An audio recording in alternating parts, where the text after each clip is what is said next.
All right, so we have a quick start here on week 17. If you haven't started with After Effects, you're like, how do I import this?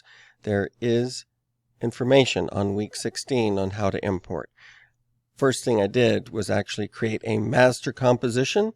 If you ever want to see the settings for the composition, you can see here in my master. It's a 1920 by 1080. Just remember the third one down. And I've got 30 seconds on the clock. That's really important. So I'm going to click OK here, just showing you how I made that master. And now I'm going to import. File import, or just double click in that space.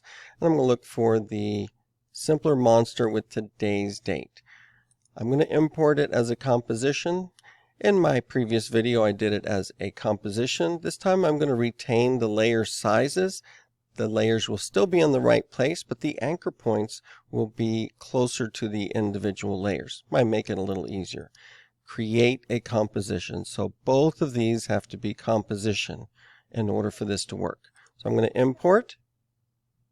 You can see that I now have that new composition here. If I double click on it, I should have all my layers visible. Why can't I see them? Well, I was zoomed in to 200%. Now that I'm on fit, you can see each of these. So in order to make this work, these anchor points need to be right in the middle. So I'm going to go layer by layer. The head layer should be in the center already. This horn, I'm going to bring the anchor. You can't just drag the anchor point. You have to go to the pan behind tool. Now I can change the anchor point on things like the horn, the second ears. It's right in the middle. I might want to do something. I'm going to move that up there. So I'm going to quickly move these anchor points to places that will make more sense if I rotate them, for them to rotate where they're attached to this body. The star's perfectly centered already. And then the spring, I don't know, I'm not even going to use that. So having imported it, I'm removing the things that I had hidden.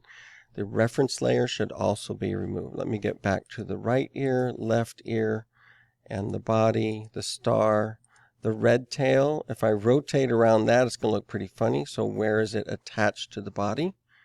Let me temporarily move that, and you can see that anchor point's actually, I can use more of the tail. So I'm going to move that anchor point. You can do a little bit of rearranging, but definitely don't rearrange the layers in Illustrator after you have imported. It will cause a great deal of difficulty if you make changes to the number of layers, the order of the layers, especially the names of the layers. It can get pretty ugly. So I'm now done moving the anchor points. That should just take a short amount of time, and I'm ready to make some changes here. So I'm going to zoom in to 200% and go back to the top, and my eyes layer, spacebar is going to let me grab this here, and I'm ready to start doing some changes. So what I want to show you next is how you can do some things in Illustrator without messing things up, but that'll be next.